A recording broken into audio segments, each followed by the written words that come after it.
I asked to see the ultrasound. The tech looked at me. She was young, and I remember being that young and green in a profession that deals with life and death. Your life experience is limited, and you're often unsure what to do when faced with a question like that. She was not allowed to tell me the results, even though her silence and persistence over my abdomen had been telling. I gently pushed. I know you can't tell me anything, but please, show me the screen. She flipped the monitor to a still image of my baby and my stomach lurched. I felt sick. I could see the baby was not going to survive. It had lost its protective sac of water, the one thing allowing it to grow unencumbered in my uterus, and the fluid it needed to develop its lungs and other major organs. The baby was no longer floating in a sea of black, the way we are used to seeing babies on these screens. You could barely discern the baby from my uterus, the technology unable to distinguish my flesh from its. I saw a red number above the baby indicating its heartbeat, and I knew they were still alive.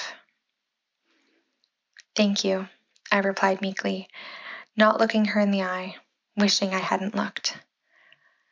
A doctor quietly told me the baby would likely die soon. Is there anyone I can call? He asked, sitting on the edge of my bed. I shook my head, unable to speak. I needed to get home to Joey, to the safety of his arms. I picked up my bag and left.